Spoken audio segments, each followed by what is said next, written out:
Hi, I'm Rachel Vindman, co-host of the Suburban Women Problem podcast. You might have heard last week that Mark Meadows, former President Trump's chief of staff, was charged along with former President Trump and 16 other co-defendants for unlawfully conspiring to change the election outcome while participating in a criminal enterprise. Sounds bad. Several of the co-defendants have voluntarily surrendered and have been booked, but Mr. Meadows thinks he's special. In a court filing, an attorney for Meadows claims presidential immunity should shield him from charges that accuse him of taking part in a criminal enterprise meant to illegally change the 2020 election results. So Mr. Meadows then yesterday filed an emergency petition to the courts because, again, Mr. Meadows thinks he's special. I have some thoughts on this. I will never forget receiving a phone call on July 7th, 2020. A New York Times journalist called to ask me if I knew that an hour earlier, Secretary of Defense Mark Esper and Secretary of the Army Ryan McCarthy had been called into Mark Meadows' office at the White House, where he demanded that they find dirt on my husband, Alexander Vindman, so that they did not have to promote him. That's actually a tactic that's being used now in a different way. But there are no new tricks with the Trump administration and the Republicans, it seems. Mr. Meadows did not want my husband to be promoted as retaliation for him reporting the not-so-perfect call between President Trump and President Zelensky on July 25th, 2019. Because this is America. This is the country I've served and defended, that all of my brothers have served, and here, right matters. And almost a year later, there I was, sitting on the porch of my home in Virginia in the sweltering heat and humidity, hearing that the chief of staff of the President of the United States was still trying to destroy my husband and subsequently my family. And I wondered if we were ever going to be safe again. Later that day, Alex and I made the decision together that the next day he would submit his paperwork for retirement and he would leave the military, which is something he didn't want to do. But that's okay. We're fine now, and we have made peace with that very difficult time in our lives, and we've moved on. So I share the story not because I'm trying to get sympathy, but because I know what this looks like. We were just a regular family. I was a suburban minivan driving mom, and here we were being attacked by these people who have all the power. And it was such a horrible feeling.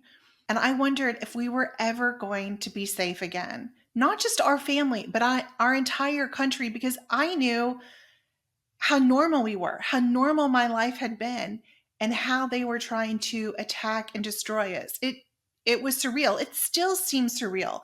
Later that day, we made the decision that Alex would submit his request for retirement from the military. And that was a very difficult decision. It's frankly still difficult for me to go back and think about that time in our life because it was so hard. But I don't share the story for sympathy. I share it as an example of a regular American family and how when my husband did something that they didn't like, the lengths they went to in order to try to attack us. But not just that. The moment that Mark Meadows was charged of all the things he did, of all the things he enabled while he was President Trump's chief of staff, the moment he was charged, he has not once tried to defend himself other than to try to get the rules changed. That's all he wants to do, is try to change the rules. He thinks he is special. He thinks he's better than everyone else. I know it's really difficult to keep track of these indictments. I've had a busy summer too, and they just keep coming. But this indictment in Georgia is the result of another not-so-perfect call. President Trump called the Georgia Secretary of State and just, casually asked if he could help find him 11,780 votes. He wanted to deny 11,780 Georgia citizens their vote, their right to vote. And the only thing Mr. Meadows has to say about that is, oh, can you just move the case? Because I don't think that I can get a fair case if I have to play by the rules as everyone else. But if you can move it to the federal court system, then maybe I'll have a fighting chance. But I'm not going to defend myself on the merits. He's too good for that. Despite everything that we have personally experienced and everything that I've observed as a U.S. citizen throughout the Trump years, I still have a deep, abiding faith in U.S. democracy. But the moment that we fail to hold people accountable, criminals and their enablers accountable, the jig is up. Democracy is over. And that's why I speak out about these things. That's why I am so passionate about talking about this. It's fun to see them squirm. I'll admit I love it and I watch it and I laugh about it. But what really matters in these indictments is that people are held accountable, and they are held accountable by the same rules as everyone else.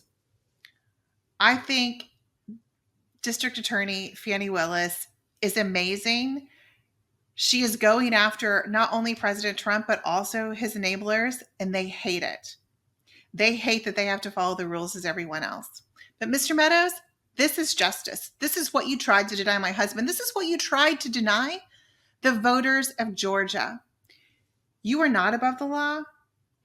You need to follow the same rules as everyone else. And if you are innocent, I invite you to present that evidence in a court of law. I keep my side of the street clean. You don't even know what that means. The Suburban Women Problem was created by Red, Wine, and Blue. Our producer and editor is Amy Thorstensen, and our project manager is Lindsay Quist. Videos by Abigail Martin and Ashley Hufford. For more information about upcoming events and trainings, or to learn more about Red, Wine, and Blue, follow us on social media or at www.redwine.blue.